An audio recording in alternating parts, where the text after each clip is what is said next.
Contentment comes from the inside, through things that you have complete control over. Contentment is not based on what others do or don't do, nor how things happen to you, things that you have no control over. It's based on your attitude that you have complete control over. So why should I have an attitude and an aim in life to be content with work? First, it puts you totally in charge of your attitude. After all, you've chosen the attitude toward the job you have, even if you don't have a job. See, contentment comes from who you are, not what you do. Contentment is not based on circumstances of which you have no control. It's your attitude. Second, it puts you on a path of guaranteed success. This is success not based on how much money you make, your title, your position, or all the perks you earn. It's based on the things in life that really matter. And finally, and this is one that's very personal for me, and it's the secret of life itself. Contentment is something you aim for in every area of your life. The Apostle Paul, a man who was one of the most driven men that I've ever read about, gave the secret in his own day.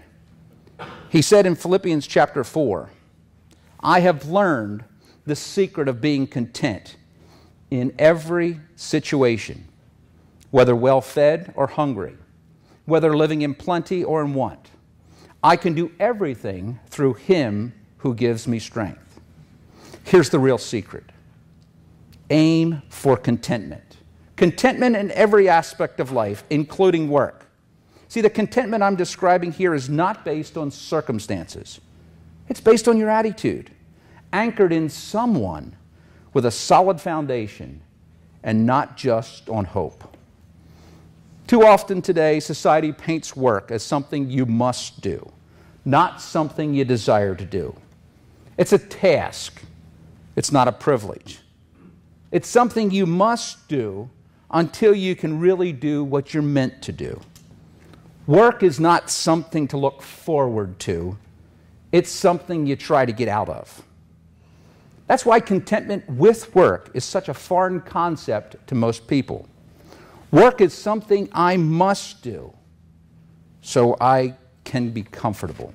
Today, I want to consider and have you consider changing your thinking to aim towards contentment with work. Have an attitude that it's a privilege to work, not a penalty. Let me give you one last insight of why I believe this is one of the keys to life. In the Bible, in Genesis, we're told about creation and how man came into existence. Most people who believe the Bible know that Genesis also talks how sin came into God's perfect world. And as a result of man's sin, man had to work. It was a penalty for sin. However, that's not totally true. If you go back in Genesis chapter 2, God created man. And one of the first duties He gave to man after he was created was to work the garden that God had made.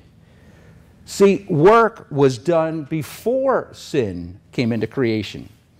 Then we read in Genesis chapter 3, as a result of sin, God also said that man needed to work by the sweat of his brow, or by work. But what was God's intention all along?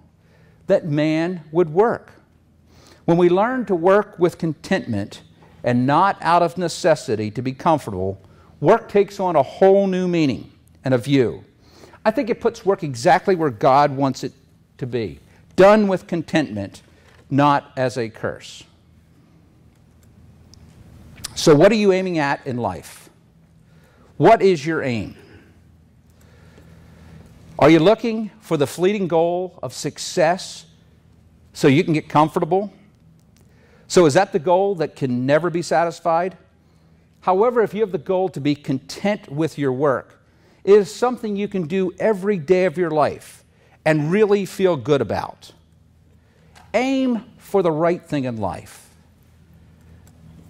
Contentment with work. Thank you very much.